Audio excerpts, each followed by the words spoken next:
ეს არის ანწუხელიძის დაბადების დღე და ალბათ ნებისმიერი საუბარი, რომელიც ჩვენ შეიძლება დავიწყოთ აგვისტოში და არა მხოლოდ აგვისტოში, ეს უნდა იყოს ჩვენი გმირების გახსენება. იმ ძალიან მნიშვნელოვანი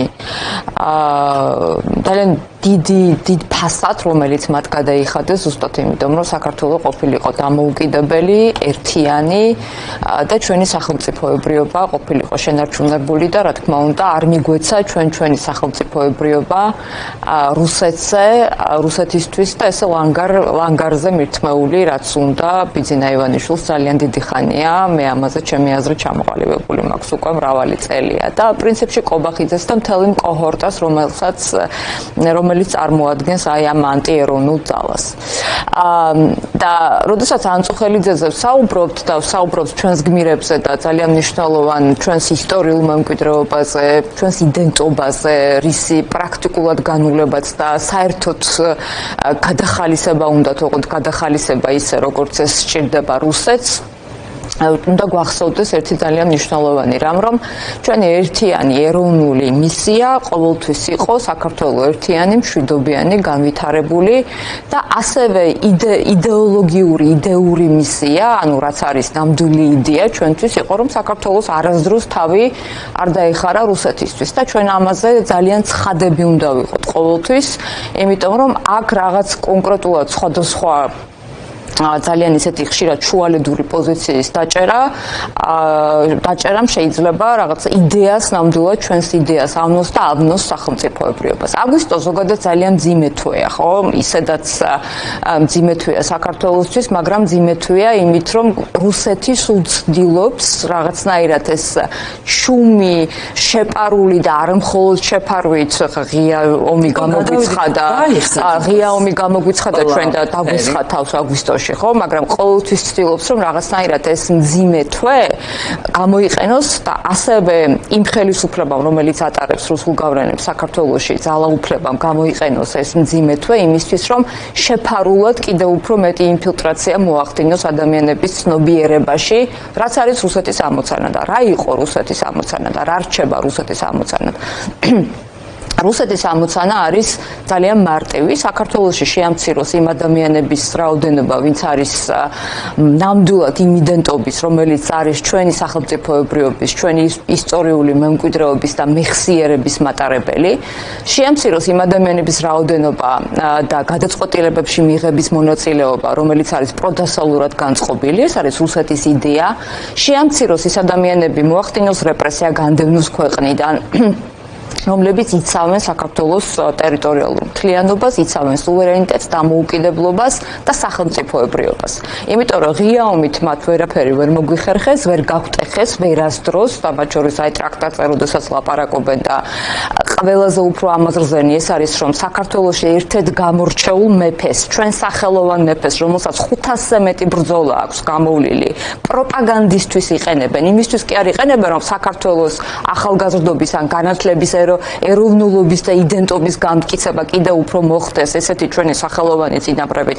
არამედ იყენებენ პროპაგანდისთვის, სათავისოდ, ანუ ბიძინა ივანიშვილის ძალაუფლებისთვის. ამიტომ ეს წერენ თავიდან და ამახინჯებენ. ხო, ამიტომ ეს არის ჩვენი ეროვნული და ისტორიული მისია და რა თქმა უნდა, ამ ისტორიული მისიიდან გადახვევა ნებისმიერ შემთხვევაში ჩვენთვის უდრის ზუსტად სახელმწიფოებრიობის დაკარგვას. როგორიც იყო მაგალითად 1801 წლებში, როდესაც ჩვენ გაგვიუქმეს ქართლ-კახეთის სამეფო და შემდეგ მიაყოლეს იმერეთი 2010-12 წლებში რამხელა ბრძოლები გამოიარეს იმერლებმა და მანამდეც იყო ძალიან მნიშვნელოვანი სერიოზული სახელმწიფოებრიობის გაუქმება კი არა, ჩვენი ენა, ისტორია წაშალეს და ცდილობდნენ რომ წაეშალათ. შემდეგ იყო 2018-21 წლები, როდესაც ჩვენ დამოუკიდებლობი ვიყავით და მაშინ 1920 წელს შეთანხმება დაიდო რუსეთსა და საქართველოს შორის, ეს ყველას ძალიან კარგად უნდა ახსოვდეს, ურატაძეს და ყარახინმა მოაწერა ხელი ზუსტად რუსეთიდან, რომელიც დახვრიტა მერე ცოტა შორის სტალინმა მერე 1927 წელს და მაშინაც რაც გთხოვდნენ, რომ ნეიტრალიტეტი გამოგვეცხადებინა, რაღაც უცხო ქვეყნის ჯარების განლაგებაზე იყო საუბარი, რაზეც ბევრი ცოტა შორის ჩვენი პირველი რესპუბლიკის წარმომადგენლები საუბრობდნენ, რომ ეს არ არის შეთანხმება განსხვავება, რომელიც ჩვენ გვჭირდება, მაგრამ მაშინ ჩვენ გვჭირდებოდა ნამდვილად დამოუკიდებლობის შენარჩუნება, აღიარება და მაშინ წავიდნენ ამ ნაბიჯზე და რა მოხდა 1921 წელს ძალიან კარგად გვახსოვს. ამიტომ ნებისმიერ შემთხვევაში, როდესაც საუბრობენ იმაზე, რომ თურმე რუსეთთან ახლო ურთიერთობა ეს არის საქართველოს სახელმწიფოებრიობის გადარჩენა, ეს არა მხოლოდ პროპაგანდისტული გზავნილია, არამედ არის ჩვენი მთელი ისტორიის გადაწერა და აი თქვენ ახლა გაუშვით ერთ-ერთი სამარცხვინო მოღალატე, ქართველი მოღალატეები ბევრი ყოლია საქართველოს, მაგრამ ერთ-ერთი, ხო, ვთქვათ, ეთნიკურად ქართველი ესეთი მოღალატის სიტყვები გაუშვით, რომელზეც მე დიდი ხანია ვაკვირდები სხვათა შორის, აი ეს ადამიანი თავისუფლად გადაადგილდება საქართველოში. მიუხედავად იმისა, რომ წარმოუდგენლად მძიმე მოღალატეობრივ განცხადებებს აკეთებს, ეს იყო ადამიანი, რომელმაც შარშან თუ ვარშავიათ არა 2024 წელს ჩაწერა ვიდეო და თქვა, რომ ნატოს და ევროკავშირის საინფორმაციო ცენტრი საქართველოში, თბილისში, დედაქალაქში, ცენტრში ძალიან მნიშვნელოვნად ხელს უშლიდა რაღაცას ვთქვათ დაახლოებას რუსეთთან და ეს ცენტრი უნდა მოეშორებინათ. პრინციპში ამ ანტიდასავლურ პროპაგანდისტს, ასე ვთქვათ, თელ კორიანტელში და ნიაღვარში, რა თქმა უნდა, ესეც მოიშორეს და გაყიდეს და გაასხვისეს, ხო და ეს იყო რაღაცერად თითქოს აი რუსები ამბობდნენ, რუსები წინასწარმეტყველებენ, თითქოს კარნახობენ და ესეც არის რუსული თქვა ეს სიმბოლოებით დაპირისპირება ძალიან მარტივია. თბილისის ცენტრში ზუსტად თავისუფლების მოედანზე იყო ეს ნატოს და აფხაზის ქუჩა, ხო, აფხაზისა და დადიანის ქუჩა და როდესაც გახვიდოდი ქალაქის გულში, ყველასთვის თვალში მოსახვედრი იყო და ულამაზესი შენობა, ისტორიული შენობა ჯერ ერთი და მნიშვნელოვანი იყო, რომ ზუსტად აქ იყო გამოხატულება, როგორც ქართველი ხალხის ხო, ამიტომ ეს ხო ახალი არ არის და ეხლა ჩვენ რას ვისმენთ და რა არის მთელი, ვთქვათ, ანატომია, არქიტექტურა, აი ამ ბოლო თვეების განსაკუთრებით და ბოლო 2 კვირის. ანატომია არის ის, რომ საქართველოს დაიწყო ომის კონტექსტში, ანუ ბჭყალებში, რასაც ამბობს ანტიეროვნული, ანტიქართული ოცნება, ეს გადავიდა სრულიად სხვა, არა მხოლოდ პროპაგანდისტულ გზავნილებში, არამედ გადავიდა უკვე მათი ძალაუფლების პოლიტიკაში, რაც ღიად გამოხატულია. თუმცა არა მხოლოდ წელს, მაგრამ ეხლა და 2022 წლიდან და ეხლა უკვე ძალიან აშკარად, იმიტომ რომ ანექსიისკენ ნაბიჯები, რომელსაც გავს რუსეთი, ნათია, ეს არის 26 წლის მაისში გაფორმებული შეთანხმება ცხინვალის რეგიონის მარიონეტული რეჟიმის წარმომადგენლებს და პუტინს შორის, როდესაც იქ ანონსი იყო ძალიან მნიშვნელოვანი, ხელი მოაწერეს ეგრეთ წოდებულ შეთანხმებას და თქვეს, რომ აი ჩვენ რაღაც კონკრეტულად ახალ სიღრმისეულ შეთანხმებას, ვთქვათ, ინტეგრაციულ, პოლიტიკურ, სოციალურ და ეკონომიკურ ინტეგრაციულ პროცესებს ვიწყებთ და ეს არის ნამდვილად ზუსტად ის, რაზეც არავითარი რეაგირება არ ქონია, ეს არის რუტინული შეგუება საზოგადოების იმასთან, რომ ანექსიის მცდელობა იყოს რაღაცნაირად ისე გატარებული, თითქოს ინტეგრაციული და ნორმალიზების რაღაც ვითარებაში, ანუ ეს ძალიან ჩვეულებრივი ამბავია და ეხლა ყველაზე მნიშვნელოვანი, რაზეც ჩვენ ძალიან ბევრი კითხვის და დიდი კითხვის ნიშნები გვაქვს, აი ამ აგვისტოს ძალიან მძიმე დღეებში, მართლაც პროპაგანდისტულად და რომ ვთქვათ, მოღალატეობრივი პოლიტიკით პირდაპირ ვთქვათ, ხა მე არ მეყვარს ესეთი ხმამაღალი სიტყვები, მაგრამ მაინც ეს არის ის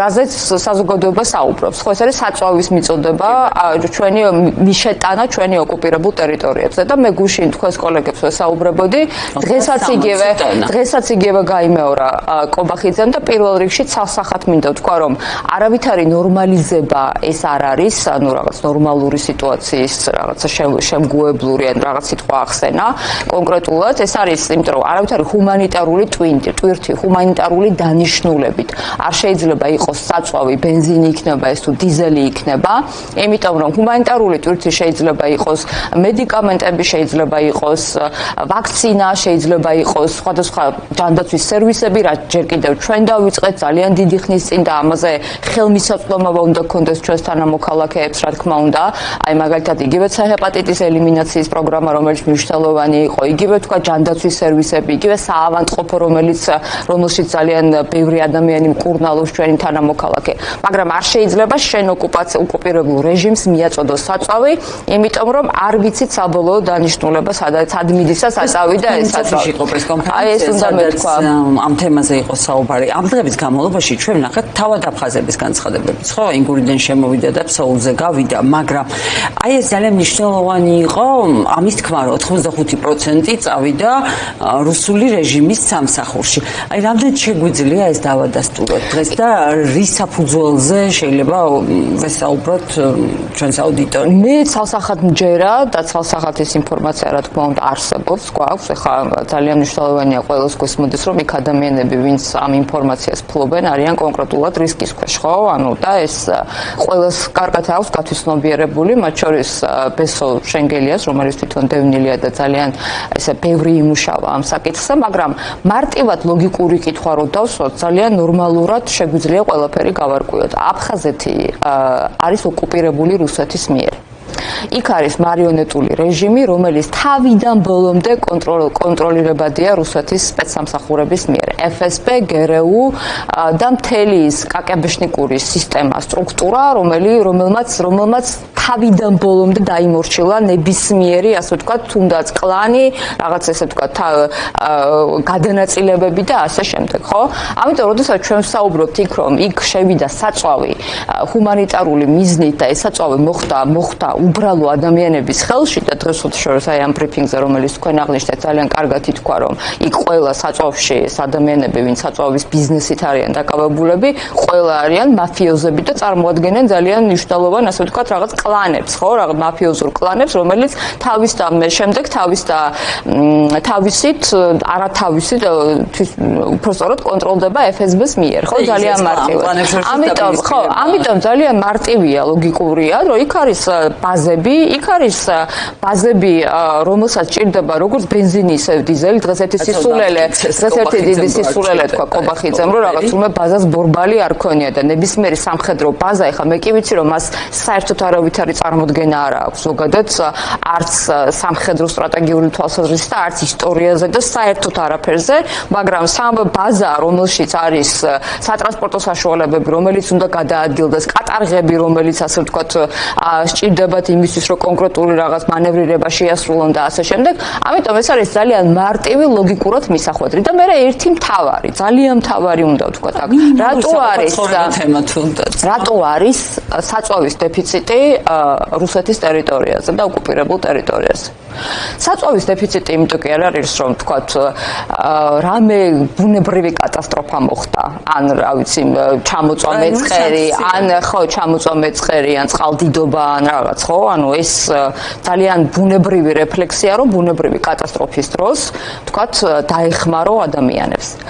საწვავი იმიტომ არ არის, რომ 2022 წელს პუტინმა გადაწყვიტა თავისი ეს რახვები, მანიაკალური, რაც გულისხმობს იმას, რაც ჯერ კიდევ 2007 წელს გააჟღერა მიუნხენის კონფერენციაზე, ეს თავისი რახვები მოიყვანა სისრულეში, თავს დაესხა ფართომასშტაბიანი სამხედრო აგრესია იყო უკრაინის წინააღმდეგ და ამიტომ უკრაინამ საკუთარი თავდაცვის, საკუთარი სიცოცხლის, სისხლის ფასად დიდი ტექნოლოგიური გარღვევის შემდეგ წერტილოვნად დაარტყა რუსეთს და როგორც პრეზიდენტმა ზელენსკი თქვა, ხაშურის ეს არის ალბათ ერთ-ერთი მე ამას ვიმეორებ, რომ ეს ერთი ყველაზე მნიშვნელოვანი სიტყვებია, რომ ომი დაბრუნდა იმ სავანეში, საიდანაც დაიბადა, ხო? ანუ პუტინმა სახლში, ხო? ამიტომ ეს ომი დააბრუნეს უკრაინელებმა რუსეთის ტერიტორიაზე, რა თქმა უნდა, საერთაშორისო სანქციებით უკრაინელების რეაქცია თუ იყო შეკითხვები თუ დაისვა და აი ამ ვითარებას, რომელიც შეიქმნა ქართული ოცნების წყალობით, ამ ვითომ საწვავის ჰუმანიტარული მისიით შეტანას ოკუპირებულ ტერიტორიებზე,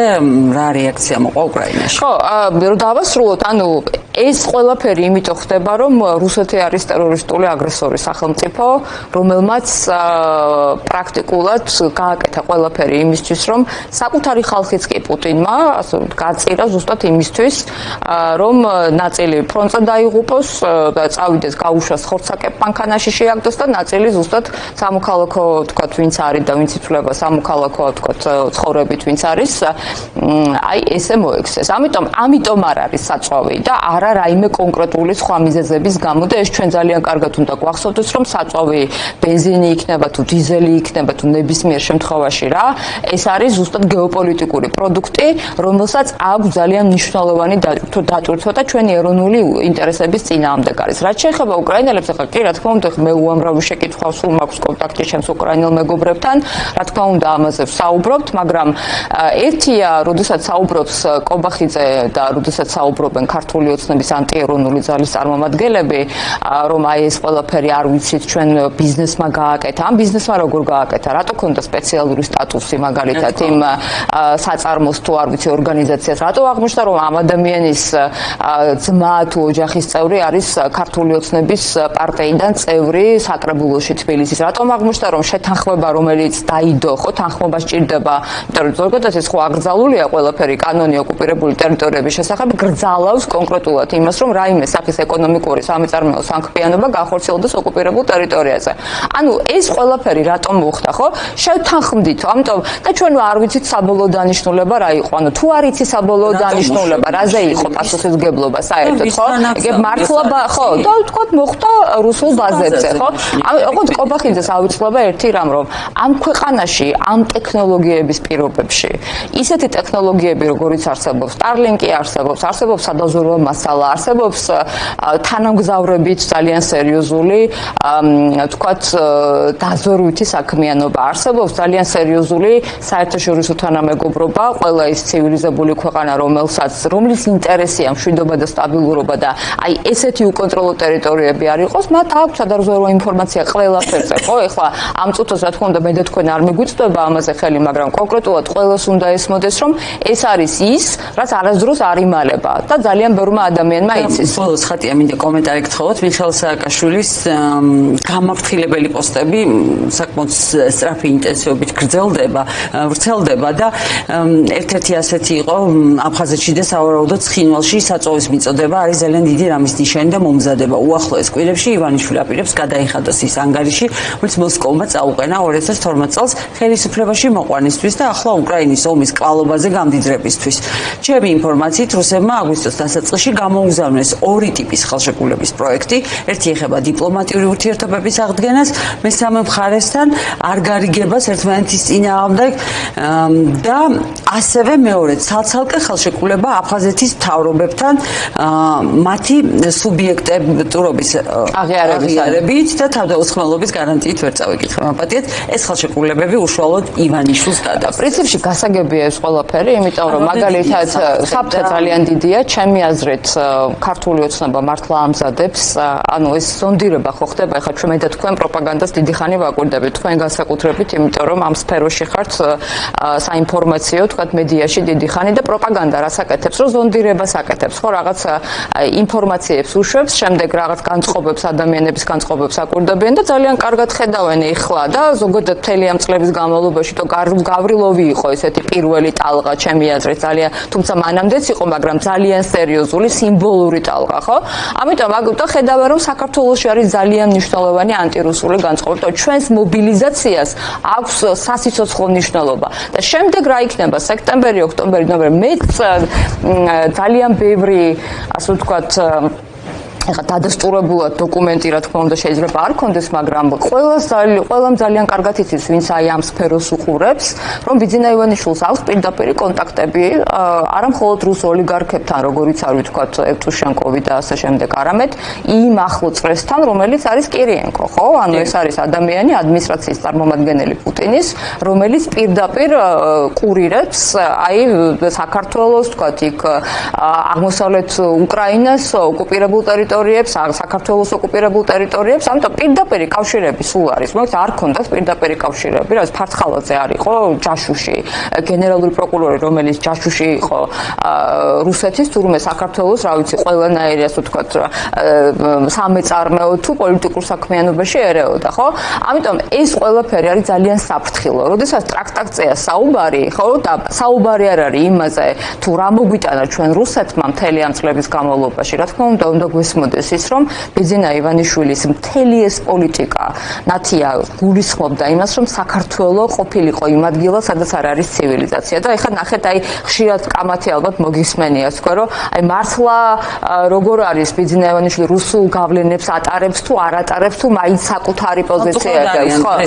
აი ჩემი ძალიან მარტივი და მე ვფიქრობ ძალიან მარტივი ჭეშმარიტება და ელემენტარულად, ვისაც აკითხული აქვს საქართველოს ისტორია, ეს უნდა იცოდეს. თუ არ ხარ ცივილიზაციის მხარეს, თუ არ ხარ დასავლეთის მხარეს, არ ყავს ძლიერი მეგობრები, ამერიკის შეერთებული შტატები, ევროპის კავშირი, მთელი ცივილიზებული სამყარო. მაშინ ხარ აი ამ მხარეს და რუსეთი ყველანაირად შეეცდება, რომ მისი და შენი ინტერესები იყოს თანხვედრაში, იმიტომ რომ ბიძინა ივანიშვილის ნაირი მართველი, რა თქმა უნდა, არის პუტინის ოცნება საქართველოში, ხო? ამიტომ შუალედი აი ეხლა ამ გეოპოლიტიკურ ვითარებაში საერთოდ არ არსებობს. როგორ შეიძლება შუალედზე ილაპარაკო, მაშინ, როდესაც შენ არ გაქვს საქართველოს ეროვნული ინტერესების დაცვის ამოცანა კი არა, გადაწერას ცდილობ ქვეყნის და ისტორიის. და ქართველი ხალხი საერთოდ გამქრალია ამ კონტექსტიდან. იმიტომ რომ ქართველი ხალხი ძალიან კარგად იცის, როგორია რუსეთი საქართველოს მიმართ, რა არის რუსეთი, ჩვენი ისტორიული იდენტობა და ისტორიული მისია რა არის და სწორედ ეს გაფრთხილება კი არა, მე ვფიქრობ, დაუყოვნებლივი საფრთხეა. ეხა ბოლომდე მე ეხა ამ წუთას არ წამიკითხავს, მაგრამ მოვდიოდი საჭესთან ვიყავით, მაგრამ დაუყოვნებლივი საფრთხეა ეს ყველაფერი. იმიტომ რომ ფაქტია, რაღაცას ამზადებენ. კი ბატონო. და ეს დღევანდელი გამოსვლაც ალბათ რაღაცა ამ ყველაფრის დასტურიც არის ერთგვარად ტრაქტატი 2 თუ ღალატი 2. დიდი მადლობა ხატია ტეკანოიძე, ნაციონალური მოძრაობის წევრი.